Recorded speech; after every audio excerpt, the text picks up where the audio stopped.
Son ineptos para gobernar, pero buenos para insultar. Y encima, un impostor. Hay que votarlo del país. Yo le estoy preguntando, presidente, por lo que usted estableció su... Cabildeo presenta Lucha Libre, un programa para el ejercicio de la libertad de expresión. Bienvenidos.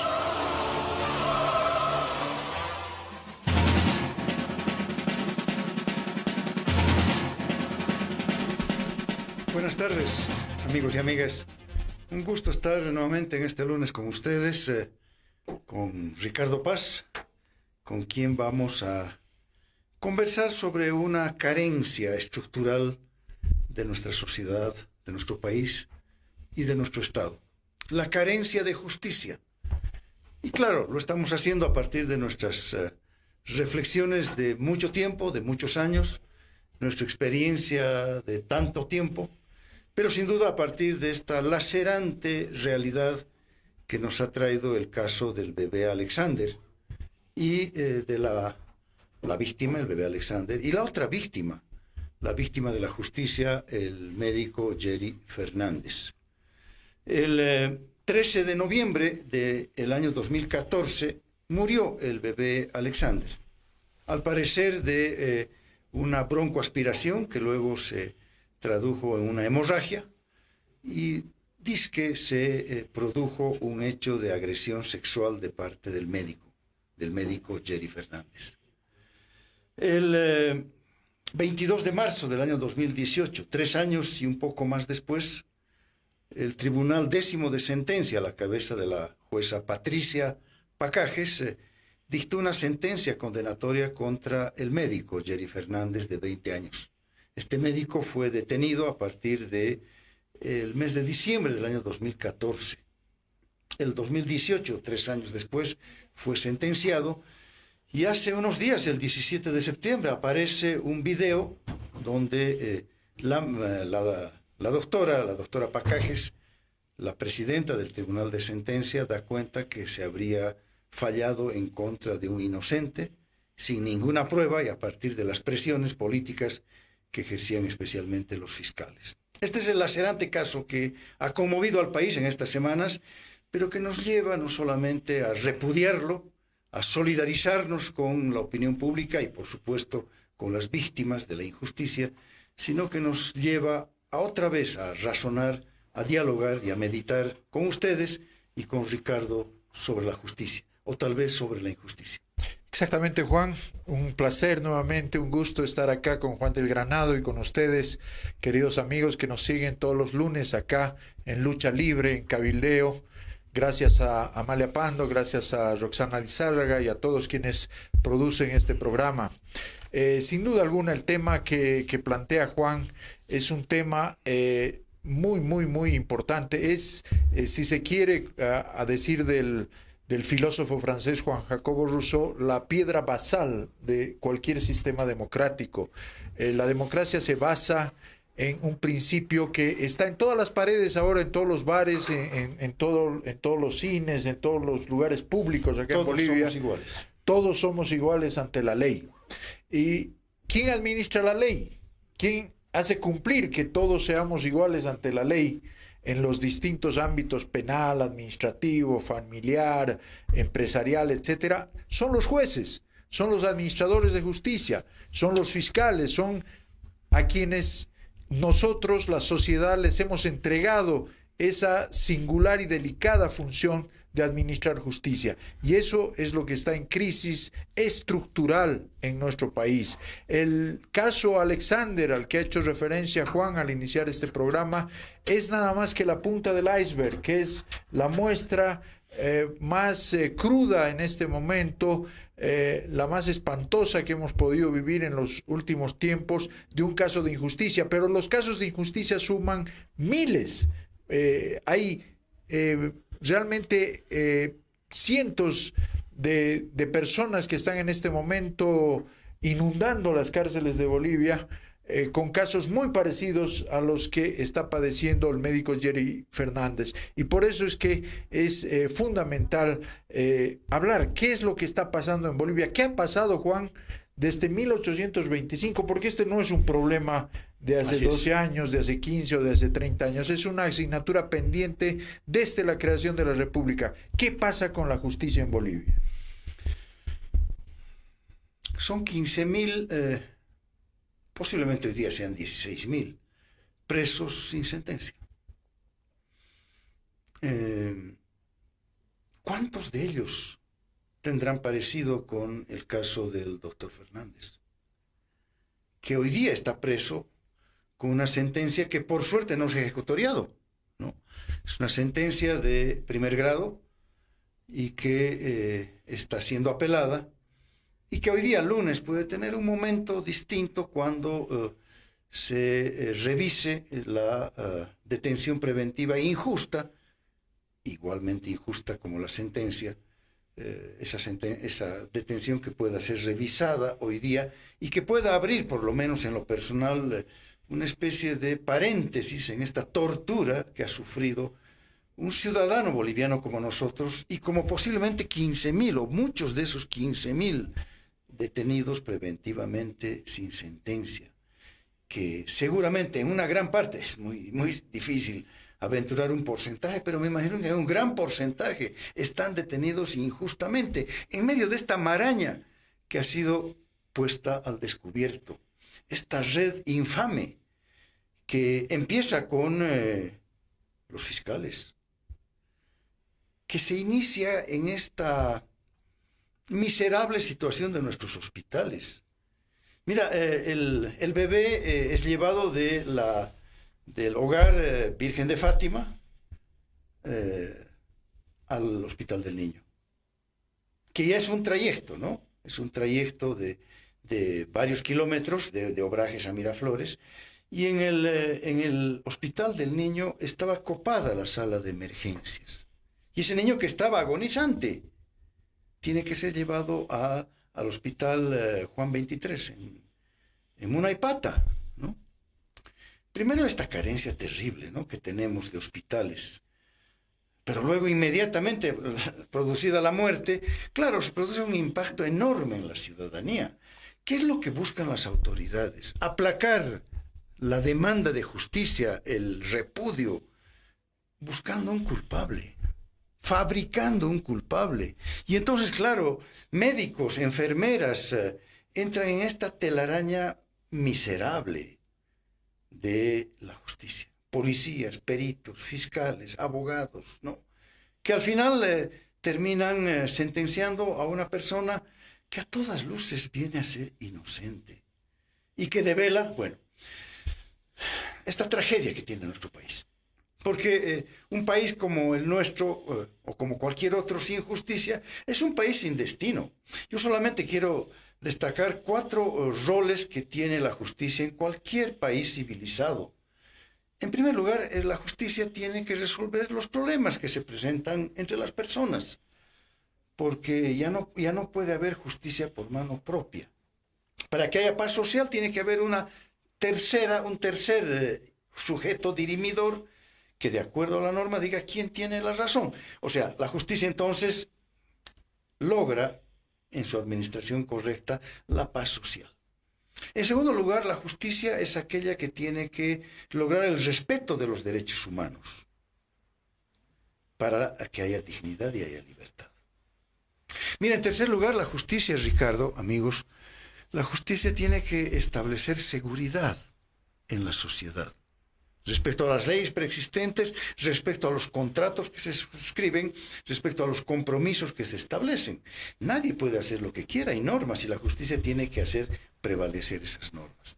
Y en cuarto lugar, muy importante, el rol de la justicia tiene que ver con los frenos a los otros poderes del Estado. La justicia es un poder, el poder jurisdiccional, y un rol fundamental es poner frenos al poder ejecutivo, al poder legislativo, en su caso al poder electoral, como es el nuestro. Bueno, entonces, imagínate una justicia que no existe. Es un país donde esa justicia no existe, que no hay paz social, ¿no? Cada quien, bueno, y de ahí viene el violentismo, de ahí vienen los linchamientos, la justicia por mano propia. Es un país donde no hay derechos humanos, hay una justicia, es un país donde se impone el autoritarismo, la dictadura de los poderosos y, por tanto, donde la población está inerme. está indefensa. Correcto.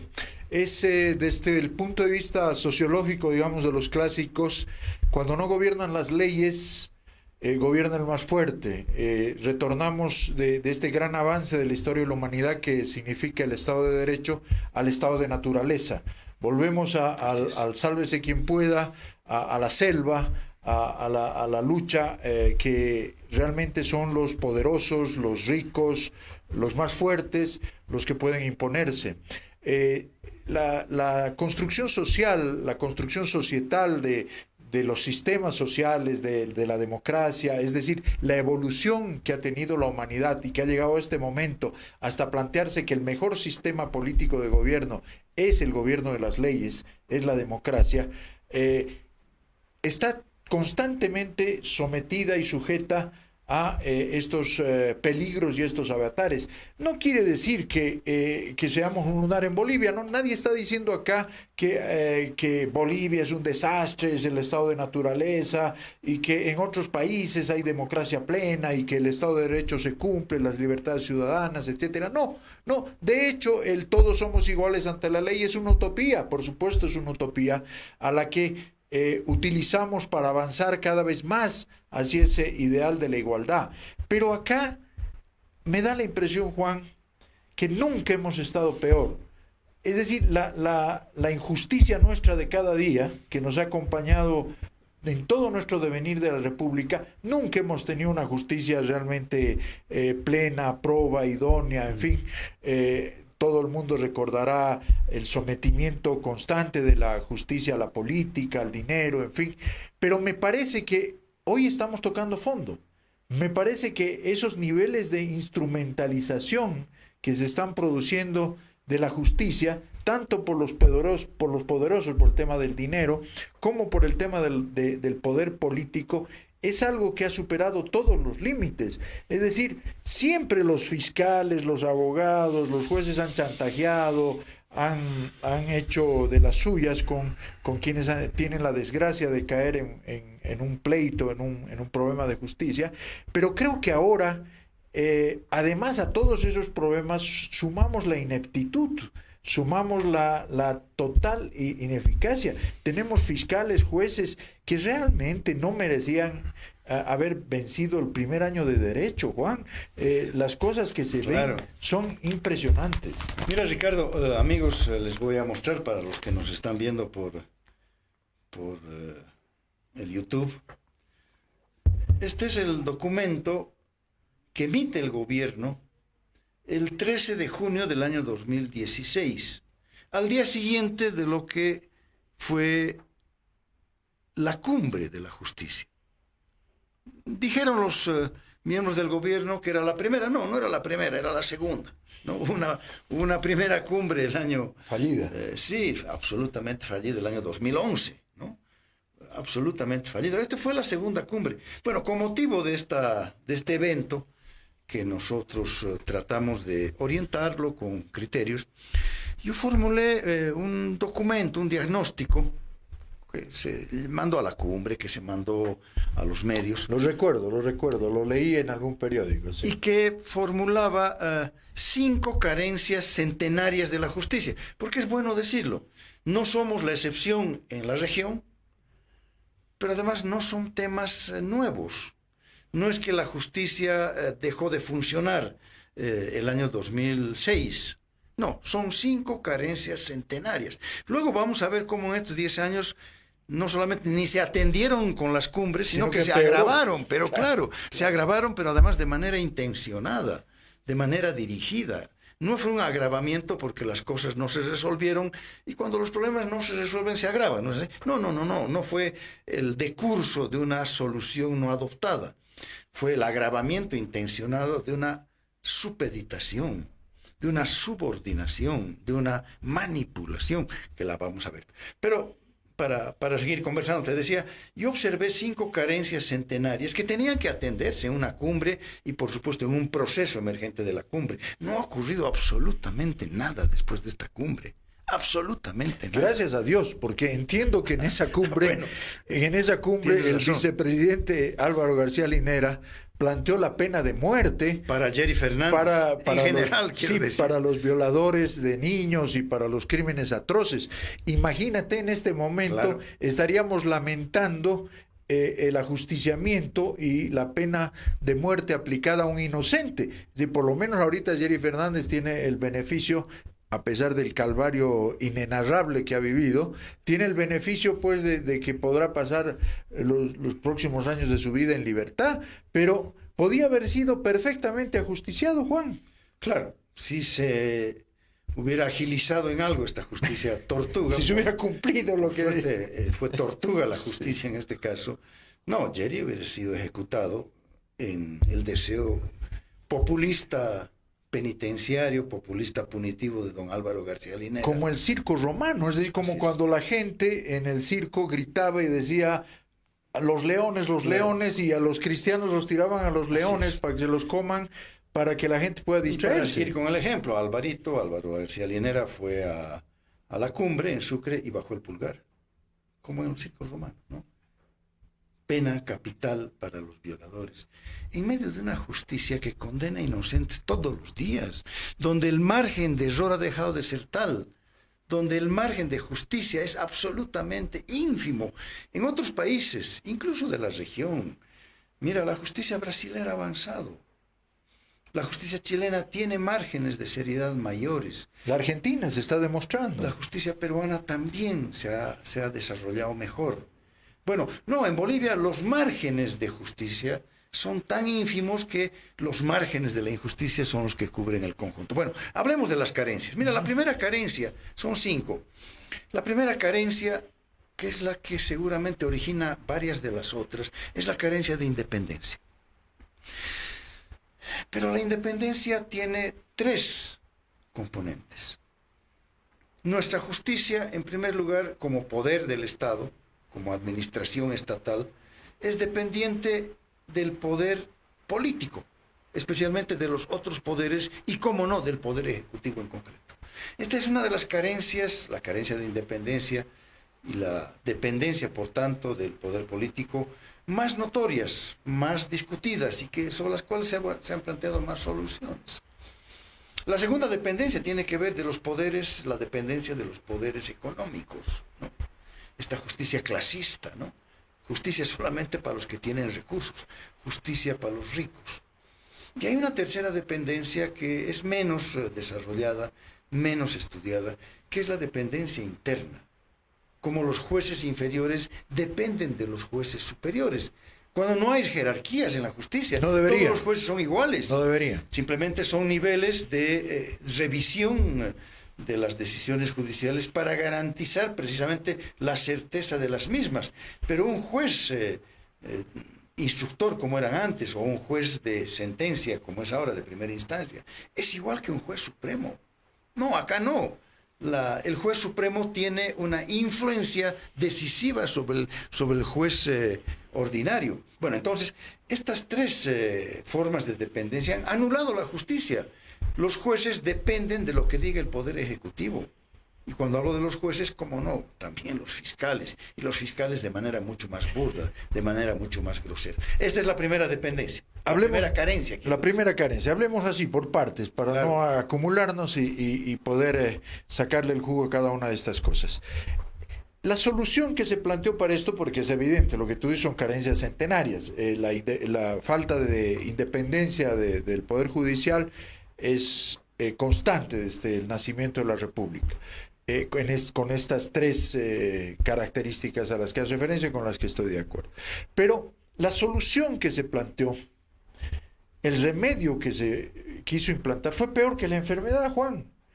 Se planteó en la Constituyente el 2009 y se incorporó en la Constitución Política del Estado la elección directa de los altos magistrados para resolver este problema. El gran argumento era en aquella época: si la gente elige de manera directa a los magistrados, entonces estos van a poder ser independientes y no van a estar sometidos a quienes con su voto les nombran en estos puestos. Bueno, resulta que con gran intuición el pueblo boliviano primero rechazó aquello con un 60% y después con un 70%, cuando de manera absolutamente inopinada y y realmente demencial. Repetimos el experimento después de 6 años de un fracaso rotundo, pero en 2 oportunidades el pueblo de Bolivia dijo, no, esto está mal. Por algo, en ninguna parte del mundo se elige a los magistrados por voto directo. Entonces, resulta que esto que en teoría les pudo haber parecido a los constituyentes una solución, el voto popular de los magistrados, resultó un fiasco total, resultó una cosa terrible. Tú me dirás, no, el problema está en la selección. La selección no fue meritocrática, la selección que se hizo en la Asamblea Legislativa fue la que arruinó todo este proceso. Pero yo me temo, Juan, que el mismo concepto, la elección popular, no se elige pues por voto popular al piloto del avión, no se elige por voto popular al jefe médico de cirugía, se los elige por su probidad, por su capacidad, por su expertise. Me parece que fue un gran problema y retrasó y empeoró, como bien dijiste hace un rato tú, este primer problema de la independencia, el voto popular, en lugar de resolver. Es discutible, Ricardo.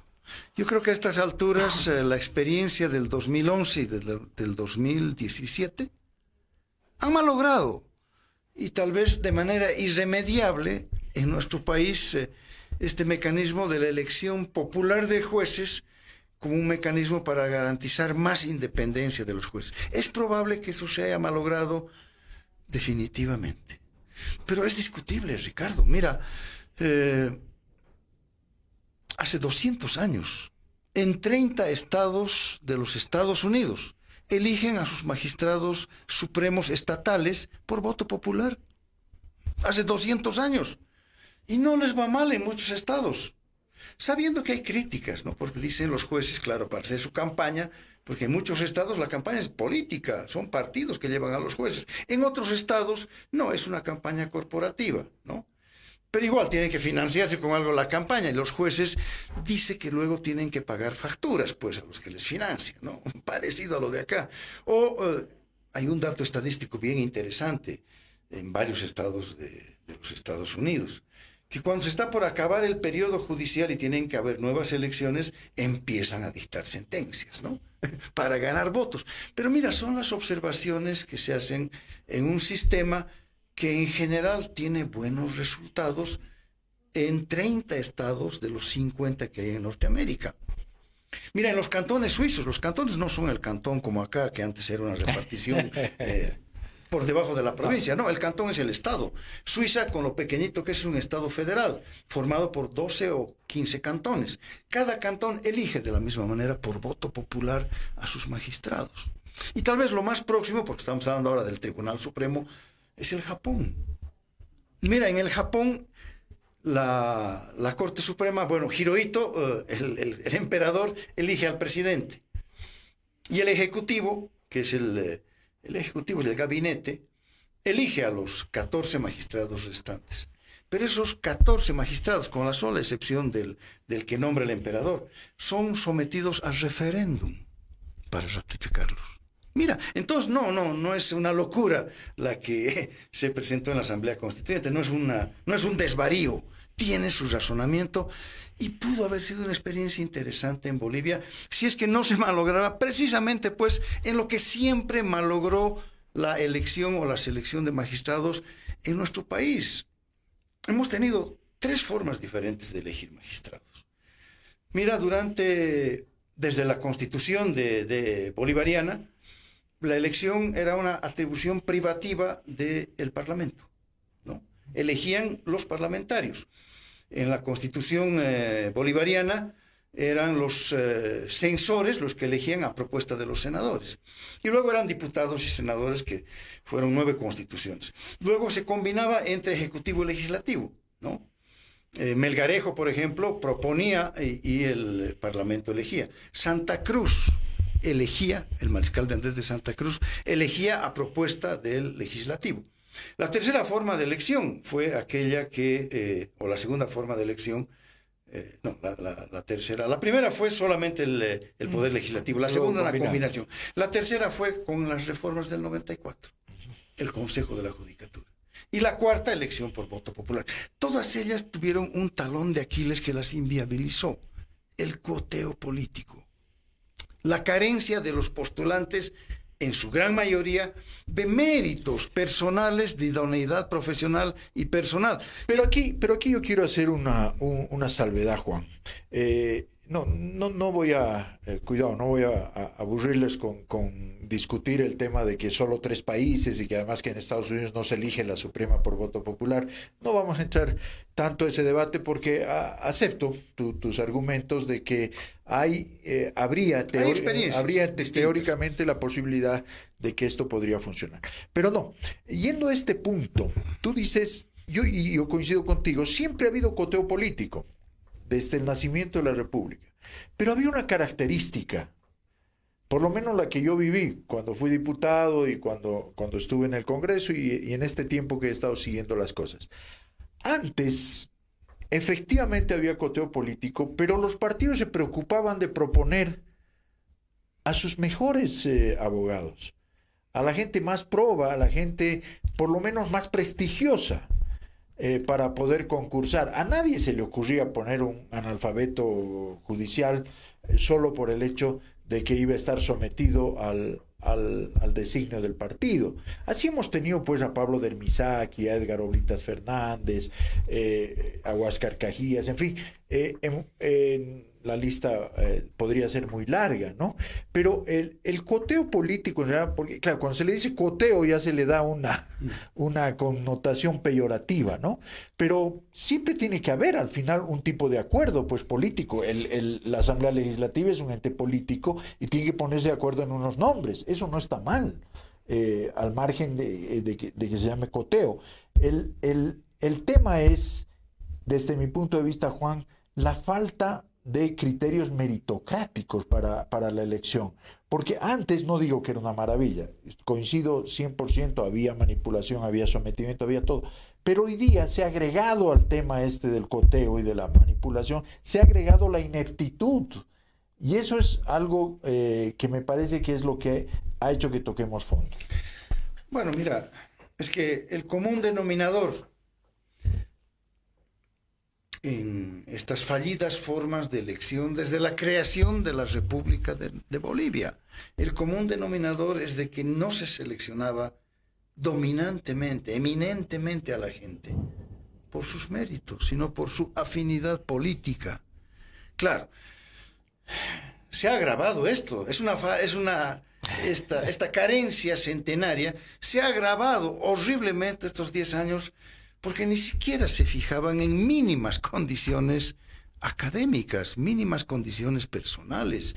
Ya fue el cuoteo interno, porque hubo cuoteo, ya no entre los partidos porque tenían los 2/3. No, se cuotaron y lo han declarado públicamente, lo han reconocido. O sea, había una cuota para la COP, una cuota entre las corporaciones, para pues, la CSUCB, entre las denominadas organizaciones sociales. Habían incluso cuotas regionales para la bancada regional del MAS de Santa Cruz, de Cochabamba. Y entonces, claro, eso ya fue el extremo, ¿no? Claro, el sumum del cuoteo sin siquiera mirar los antecedentes profesionales, salvando un título profesional que, como sabemos, no es tan complejo obtenerlo, ¿no? O sea, si se lo obtienes y hay sacrificio, pero no, pues no es un egresado, ¿no? Peor ahora que tenemos, creo que 50 facultades de Derecho en Bolivia. Antes por lo menos habían solo las estatales. Así es. Entonces, no, se ha agravado. Pero mira, ahí está un poco, no está un poco, ahí está la base de la falta de independencia, ¿no? La forma como se elige a partir del poder político. Bueno, ¿cómo se supera esto? Lo veremos el próximo lunes, tal vez. Vayamos a la segunda carencia. Perfecto. Mira, es terrible la carencia centenaria de recursos para la administración de justicia. El presupuesto de la administración de justicia nunca ha sido mayor al 3%. 3%. Hoy día, ¿tú sabes de cuánto es? No tengo la más mínima idea. El 0,3%. Antes era 3%, llegaba a 3 puntos. me dirán ahora que, claro, el Tesoro General o el presupuesto ha crecido enormemente. No, aquí lo que interesa son las proporciones, porque también creció la población, porque también crecieron las demandas. Bueno, mira, el presupuesto para el Poder Judicial como tal es del 0,36%. Y el poder para toda la Administración de Justicia, aquí así incluye Ministerio de Justicia, ¿no? Se incluye los órganos del Poder Ejecutivo, Público, del Ministerio Público, es 0,45, o sea, no llega al 1%. No tienes la referencia, Juan, porque podría ser de mucho interés para quienes nos están viendo. ¿No tienes la referencia del presupuesto, por ejemplo, de educación o de Fuerzas Armadas o de salud? Mira, el presupuesto, déjame recordar, pero el presupuesto de la Administración de Justicia aquella vez era de 700 millones, ¿no? Frente a 800 que tenía cualquiera de los ministerios importantes, ¿no? Terrible, terrible. Y estoy hablando de 2 años. ¿Habrá crecido un poquito el número de operadores de justicia? Sí, pero aquella vez cuando hice esta investigación eran 1.000 jueces y 500 fiscales para 10 millones u 11 millones de bolivianos. Y entonces, claro, la carencia de presupuesto, los bajos sueldos, la carencia de infraestructura, hacía imposible, es imposible la Administración de Justicia. Carencia de presupuesto. Y es gracioso. En esta cumbre no se toca el tema y se dice se va a mantener la misma cantidad de presupuesto, salvo que los administradores de justicia demuestren un distinto comportamiento, como si fuera un problema de comportamiento. Bueno, pero es que también tiene algo que ver, Juan. Por lo menos yo las críticas que vi en Trinidad, en Cobija, en varios lugares que visité, donde hay tremendos palacios de justicia, tremendos mamotretos, y la gente dice, bueno, está bien, como bien reclamas tú, falta recursos, falta presupuesto, pero cuando tienen presupuesto se lo gastan en unos mamotretos, en unos edificios espantosos, ¿no? Que nadie sabe cuál es la utilidad verdadera que tienen, ¿no es cierto? Entonces, es probable también que haya esa sensación en la gente, ¿no? De que, bueno, necesita más plata. Bueno, ¿para qué? Si cuando tienen plata se la gastan en infraestructura. Ahora, es que esta carencia hay que analizarla con la tercera, que es la carencia de acceso a la justicia. O sea, la gente no llega, no tiene posibilidades de acceder a la justicia. Mira, con 1.000 jueces y con 500 fiscales, es imposible que la gente tenga posibilidades de reclamar justicia. Tenemos 339 municipios. En 250 no hay jueces ni fiscales, ¿no? Y no hay jueces ni fiscales porque no hay presupuesto para abrir mínimas oficinas en esos lugares y pagar los sueldos pertinentes. Nuestros mal llamados palacios de justicia son a veces el lugar del hacinamiento de los procesos. De los expedientes físicos. De la aplicación más burda de una supuesta tecnología que no resuelve nada. Mira, la carencia de acceso, la carencia de recursos, está dando cuenta de que otra vez, y este es el agravamiento en este tiempo, los jueces, y sobre todo los supremos, otra vez se han vuelto administradores de recursos en vez de ser administradores de causas. El sentido primero y último del Consejo de la Judicatura, que se creó cuando éramos parlamentarios, era liberarlos a los jueces. No manejen dinero. Los Así jueces no es, tienen que claro. manejar un peso, tienen que manejar causas, tienen que manejar leyes. Bueno, entonces se definió que se haga el Consejo de la Judicatura y resulta que esta es una de las fallas más grandes que tiene la reforma constitucional, la nueva Constitución. Otra vuelta le transfieren mediante una plataforma de administración de recursos el manejo al Tribunal Supremo. Con un gran cambio. Le cambiaron el nombre. Ahora ya no es judicatura, es magistratura. Pero que no tiene el manejo específico. Tiene que controlar el manejo de los recursos. Una que especie hace de contraloría judicial. ¿no? Entonces, claro, ahí tenemos más del 60% de la población, hablando de municipios, que es la mejor manera de dimensionar la población en el territorio. Tenemos más del 60% de la población que no tiene jueces, que no tiene fiscales, que tiene que trasladarse a otro municipio o a la capital a buscar justicia. Ahí tienes una justicia que sigue cobrando por el menor trámite. No hay justicia gratuita. No es un servicio público como debería serlo. Como dice la Constitución. Así es. La claro. Constitución establece, no solo la gente sabe, por ejemplo, que la educación es un deber del Estado, el primer deber del Estado, sabe que la salud tiene características de universalidad y de acceso general, pero la justicia también está en la Constitución establecida que la justicia debe ser de acceso universal y gratuito para todos los habitantes. Ahora, como está la justicia, gracias a Dios que no tienen acceso a esos 250 municipios, y menos mal que no están sometidos y sujetos a la coacción, que no están sometidos a los chantajes y a todas las barbaridades que hacen los abogados, jueces y fiscales con la gente. Y mira, el tema de acceso a la justicia es mucho más complejo que el incremento del presupuesto que se requiere, es mucho más complejo que el número de operadores de justicia y la descentralización, la desconcentración de ellos en el territorio nacional. Tiene que ver con una cultura contradictoria, profundamente contradictoria en nuestra sociedad, pero en varias sociedades como las nuestras, en la región, que tiene que ver con esta contradictoria actitud entre la pleitomanía y el fetichismo jurídico y la justicia por mano propia. Mira, seguramente es parte de nuestra herencia colonial, parte de las tareas de la descolonización que nunca se cumplen, ¿no? Todo es pleito. O sea, cualquier discusión menor en un barrio, en una familia, en un círculo social, se transforma en un pleito, ¿no? Y los políticos hemos contribuido a eso cuando se difunde la especie de que la ley resuelve los problemas. Y entonces mira, las demandas sociales a veces se aplacan dictando una ley. Cuando la ley no resuelve absolutamente nada y el pleito, que es la aplicación de la ley para resolver una controversia, menos aún. Y aparejado a ello, la ley se acata pero no se cumple en este país, ¿no? Y entonces, mira, esta cultura es la que contribuye en su deformación a impedir el acceso a la justicia. Y esto se ha agravado terriblemente en este tiempo. Bueno, mira cómo lo hemos criticado y cómo lo hemos vilipendiado y lo hemos destrozado intelectualmente y personalmente Alcides Arguedas, y él en 1910 ya decía que uno de los grandes males, claro, de Bolivia era esto de la pleitomanía, esta cultura que bien hace referencia. Esa sí es herencia de España, eso es clarito, eso no hay duda alguna, que trajeron aquello.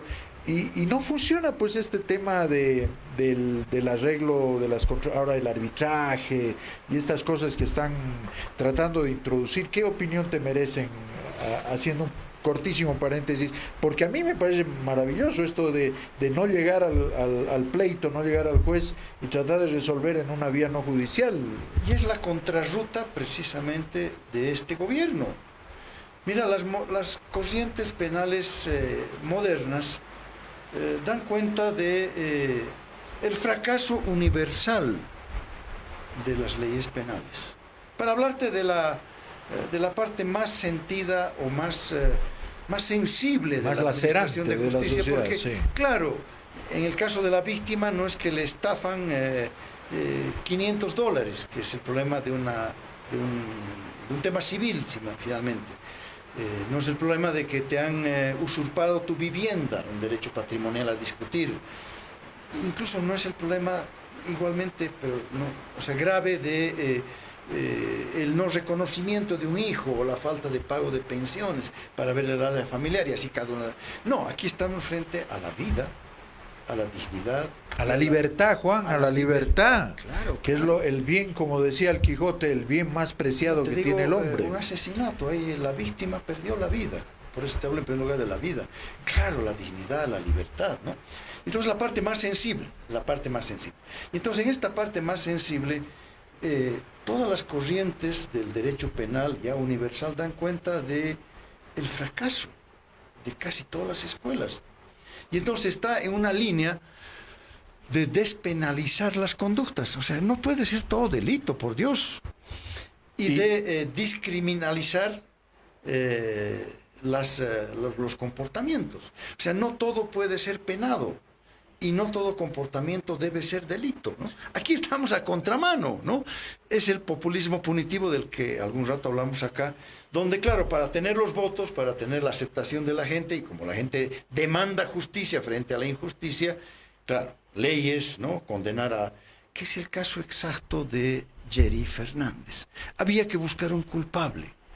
Esa muerte que parecía un asesinato, peor, una violación seguida de muerte, espantó a la gente, enardeció a la colectividad. Entonces había que buscar un culpable, y ese culpable, en la voz de Álvaro García, había que matarlo. Así es, ¿no? y eso es, tienes absoluta razón, eso es parte de nuestra tradición, de nuestra cultura judeocristiana importada, en la que efectivamente, como tenemos que matar a alguien para lavar nuestros pecados, de ahí viene, ¿no?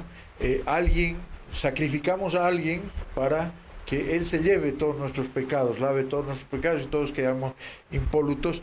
Es lo que sucede en la justicia. Ahora, me interesa una cosa, porque como una hora se hace muy cortita para esto, y me interesa conocer algo de lo que tú estabas haciendo mención hace un momento. Este tema yo no puedo estar más de acuerdo con esto de la despenalización.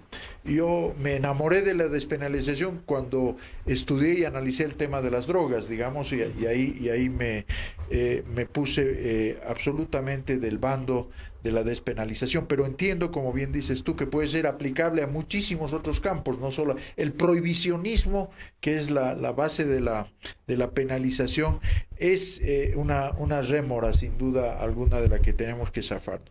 Pero hay cosas en lo penal, Juan. Yo me ponía a pensar, he estado viendo en Ecuador, en Colombia, en los últimos años, han limpiado las cárceles 70%, 80%, esto que hablabas de los detenidos preventivos, de esta barbaridad que sucede, poniéndoles un brazalete electrónico. Un brazalete. O sea, con un brazalete una persona que la pueden seguir vía satélite por donde está, no necesitan tenerlo preso, no necesitan tenerlo hacinado, torturado, en una cárcel, en un infierno como son las cárceles bolivianas. ¿Por qué no hacer una cosa tan elemental? Está bien, estos debates, estas discusiones, lo estructural, no, que la probidad, la independencia, bueno, está muy bien y avancemos en aquello. Pero ¿por qué con una sola medida que la podemos implementar en 15 días, en un mes? ¿Por qué no liberamos del infierno a tantos miles ¿cuántos decías? 16,000, 17,000 personas? De esos, el 80-90% que no son reos rematados, asesinos seriales, ¿no? Reincidentes, en fin, podrán salir y estar y defenderse en libertad con un brazalete. ¿Por qué nos resistimos a eso, Juan? ¿Cuál es la razón? Mira, el tema de la justicia, que lo estamos tocando, son pinceladas, por supuesto, y que lo estamos abordando de manera general. Tiene, te decía, una parte altamente sensible, que es la parte de la justicia penal, ¿no? Por eso te decía. Y en la justicia penal ahí tienes un punto de llegada o un punto de partida y un punto de llegada que es el mismo, el régimen penitenciario, ¿no? Terrible. El régimen penitenciario donde, en teoría, la detención preventiva para garantizar el juzgamiento, para garantizar la presencia del individuo acusado o sindicado, para garantizar que las pruebas no sean alteradas, siendo la excepción, se convierte en la regla. Increíble. Es terrible. Increíble. O sea, cualquier delito inmediatamente es la detención preventiva. ¿Por qué se ha agravado esto en este tiempo? Porque se ha empezado a perseguir a los opositores. Así es. Y entonces el objetivo del gobierno, de este gobierno, no era encontrar delitos, no era encontrar indicios, pruebas, culpables, no, era recluirlo al individuo y amedrentarlo, claro. Es como en las viejas épocas del Far West del Imperio, ¿no? Primero se dispara y después se pregunta. Así es. ¿No? Mira, esto me hicieron a mí. ¿Y sabes quién me hizo? El defensor del pueblo actual. Tú sabes que me sacaron una vez que rompimos con Evo Morales, una vez que yo empecé una línea de acción francamente contestataria. Yo dejé de ser el alcalde estrella que tenía que clonar Evo Morales. Sí. Y me metieron un proceso de lo más arbitrario por los puentes trillizos. De acuerdo. ¿Sabes quién firmaba ese memorial? Este señor. El contralor de la época, Herbas, y su asesor, Tesanos Pinto, el actual defensor del pueblo. Por eso cuando lo nombraron dije, tiene el beneficio de la duda, pero tengo dudas que no lo beneficie, ¿no? Se publicó en algún lugar, no le di más, pero ahora está claro quién es el caballero este, ¿no? Entonces, mira, no, lo que tenemos es un agravamiento de la detención preventiva con fines políticos y lo que se ha difundido más, con fines de extorsión. Mira, los consorcios existían siempre. Consorcios de abogados y de jueces y de policías. No, pero los consorcios con ministros o viceministros de por medio nunca hubieron. Esta es la invención de este régimen. Los consorcios ahora están formados por funcionarios del gobierno que extorsionan. Y en un primer momento, claro, es para acallarlo al opositor, para sacarlo de circulación, para amedrentarlo. Pero inmediatamente después viene la extorsión, es el chipe libre de los jueces y de los fiscales, que como tienen carta blanca para acusar y enjuiciar sin fundamentos, tienen carta blanca también para cobrar y para enriquecerse. Y esta entonces es la razón, entiendo ahora muy bien la razón de por qué no se pueden implementar cosas tan sencillas como las del brazalete electrónico, porque eso solo bastaría una decisión y la voluntad política de hacerlo. Porque ahí no tienes que modificar grandes cosas, ¿verdad? No tienes que modificar la Constitución, por supuesto. No es cierto. Y todo lo contrario. Podrías perfectamente, pero claro, le quitas un negocio monumental a estos consorcios de abogados, jueces y fiscales. ¿Hasta cuándo las cárceles van a ser administradas por la policía? ¿Por qué tienen que ser administradas por la policía? Mira, la cárcel es un lugar donde tiene que haber un tratamiento del delincuente condenado. Se supone además que para la reinserción, para la reeducación. Más allá de las veleidades punitivas de don Álvaro García Linera, la cárcel en nuestro país y en nuestra Constitución es un lugar para la rehabilitación, para la reinserción. Y por tanto es un lugar donde debe haber un tratamiento personal, psicológico, laboral, terapéutico. Mucho más en un país donde no tenemos ni siquiera la cadena perpetua. Tiene que haber, claro, un destacamento policial que controle claro, la seguridad supuesto. interna y externa. Pero ¿quién tiene que administrar las cárceles? Gente especializada del más alto nivel para efectos de la rehabilitación.